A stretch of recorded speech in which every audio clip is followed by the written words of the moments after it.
What's your end board? What's your end board? A deck is only as good as its end board.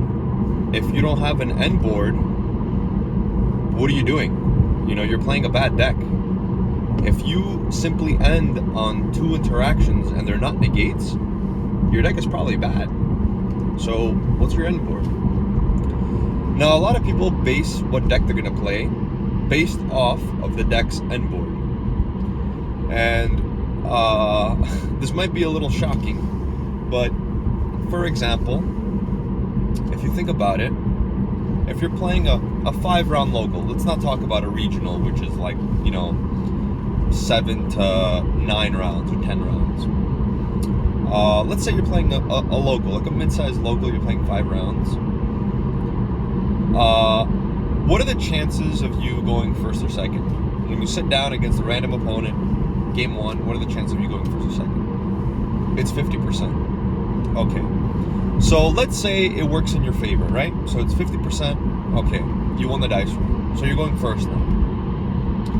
Now, what's the chances of you opening a 3 of in your opening hand, in a 5-card hand? It's 33%. So let's say that worked out in your favor too, right? Let's say you drew your 1-card combo, single 3 of. Let's say it's even more, right? Let's say you're playing 12 cards in your deck that are 1-card full combo, right? 1-card full combo. Sure, what is it? 80% you're gonna draw those cards? Okay, say that works in your favor too, right? Okay, you go first. You draw the 1-card combo. Now, does that combo require any bricks that need to be in the deck or something like that? Whatever, let's say you didn't draw any of the bricks. Let's say everything went well. Now, did your opponent draw any hand traps? People are playing between 9 to 16 hand traps in their deck. So what's the percent chance of them drawing a hand trap?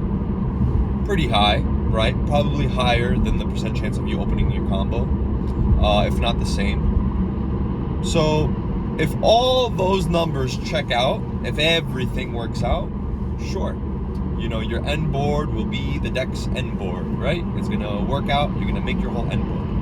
Now, does that mean you win the duel? No.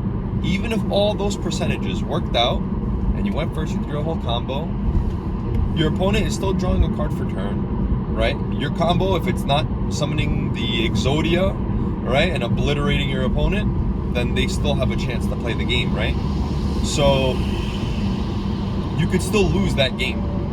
It's not like you're putting up a million negates. And if you are, you're playing a deck that plays a lot of bricks.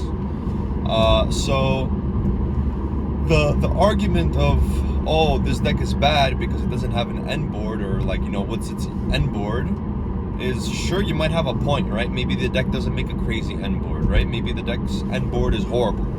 But what if that deck had different parts, different moving pieces, had different things that had going for it, right? Maybe all the cards are good going second. Maybe all the cards are, it doesn't matter if you win or lose the dice roll. It doesn't matter if it's the grind game or the early game. Like, turn 0 or turn 4 or 5, I think there's a lot more to Yu-Gi-Oh! There's a lot more to picking a deck than a deck's end board.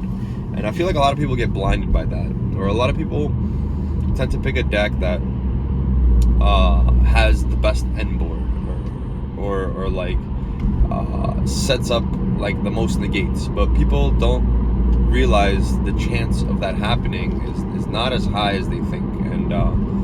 And I think moving forward, hopefully, if you ever get stuck in a decision where you're deciding between 2 decks and one makes a big end board and the other one doesn't, I think you should look into it further and don't let that even be a question in your head. Like, don't let that be the deciding factor of what deck to play.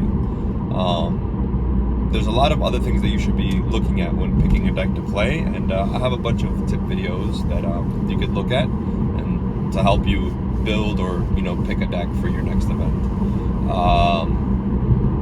That's pretty much it. It's kind of like a tip video, but I think it's a really important one. I mean, I get questions nonstop. It's actually in the hundreds of how many times I get asked this question of what's my end board and and stuff like that. That's with like not just the deck, like the deck I'm playing right now, which is Kashira, but with other decks that I play. Like everyone always asks me, what's the end board? So I think you should look at it from a different perspective and not that be the reason why a deck is good or bad.